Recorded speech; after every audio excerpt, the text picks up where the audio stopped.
Hi everyone. I am got a fun little topic for y'all today, and today it is all about cravings. So I hear this a lot here and there, so kind of wanted to touch on that topic and to kind of start off with, do you ever feel like your cravings have a mind of their own? I know I do. Like you're not even hungry, but suddenly you have to have chocolate, chips, or bread.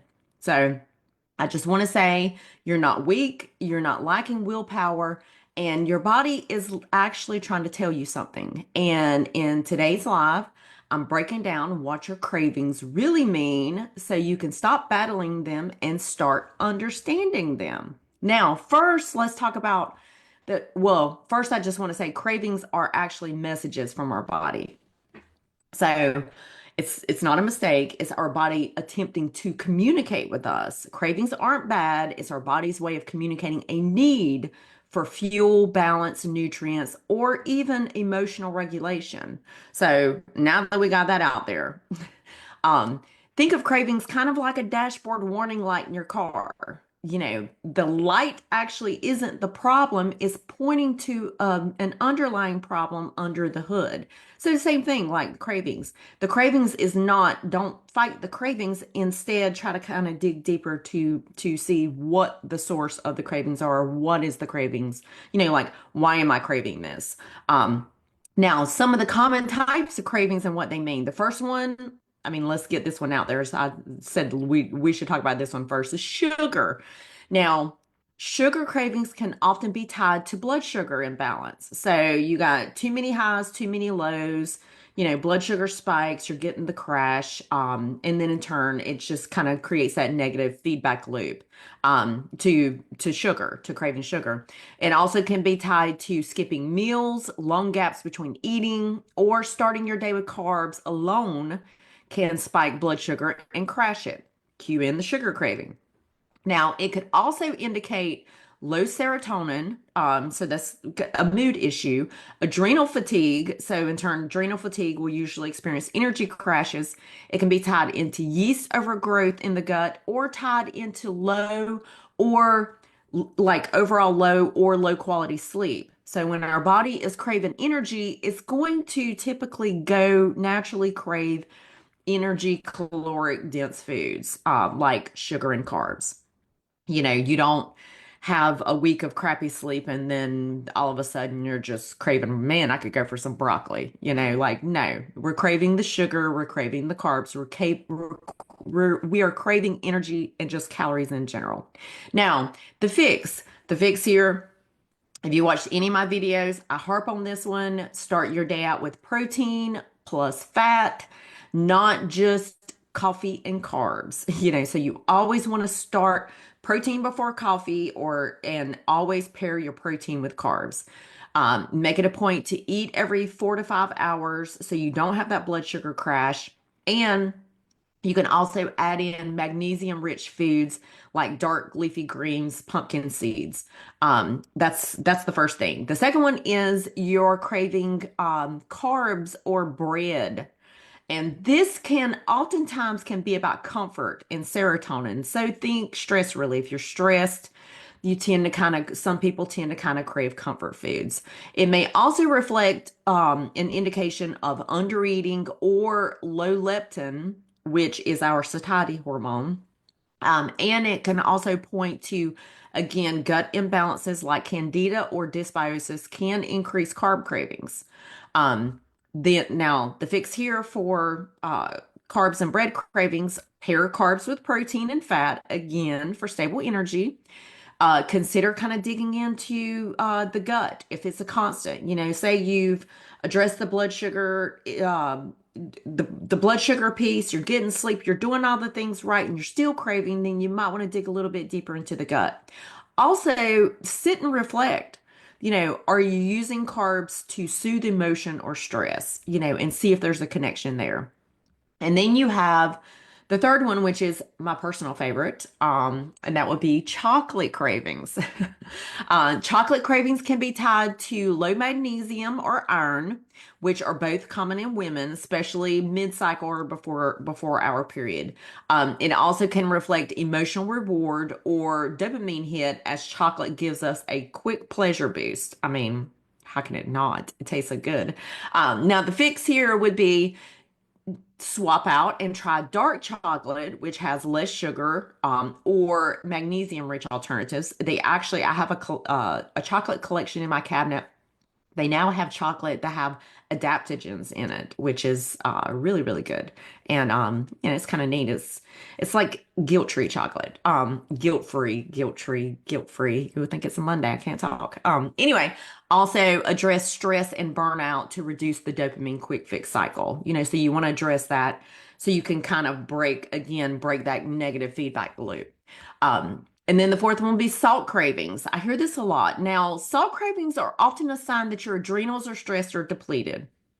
Common with chronic stress, under eating, or poor electrolyte balance. It could also be stemmed from losing minerals from sweating, over consuming caffeine, or just not replenishing.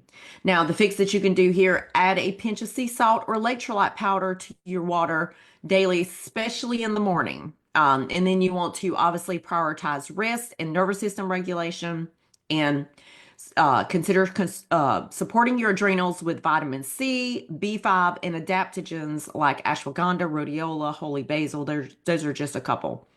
Now, if you're having cravings after meals, let's say you eat a full balanced meal and you're still craving something, and this one's actually sneaky because it's not usually about hunger. This could be linked to poor digestion, lack of fullness, satisfaction, or blood sugar's already dipping, so you want to kind of look at the combo of the meal that you're eating.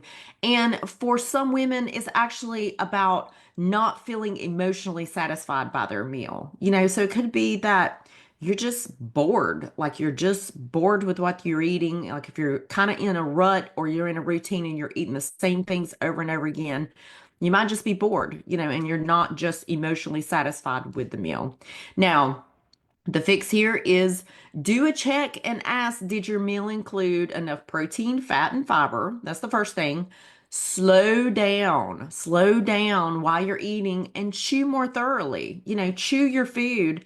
It has been proven when you slow down and you mindfully eat, it gives our brain time to catch up and actually signal that we're full, versus, constantly, stuffing down food and then we're kind of grabbing and reaching for things afterwards. Try a cup of tea, a few deep breaths, or journaling before you go back for something sweet. So instead of immediately grabbing something, try to have a cup of tea, journal, maybe, distract yourself with something else just to see if it's truly like a true craving. Now, let's talk about cravings in perimenopause, menopause. Now, what changes as we enter into this phase? Now, estrogen and progesterone start to decline, which naturally leads to more blood sugar instability and more stress on the adrenals. We start getting the sleep gets disrupted, so less sleep equals more ghrelin, which is the hunger hormone, and less leptin, which is the satiety hormone.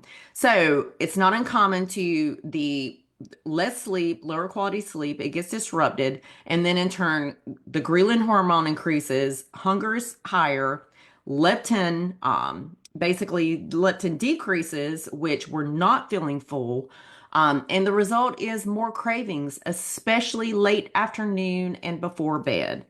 Now, what can we do? Again, focus on blood sugar balance. That's number one. Uh, Stress support, and then also look at your gut health. Those are the top primary things.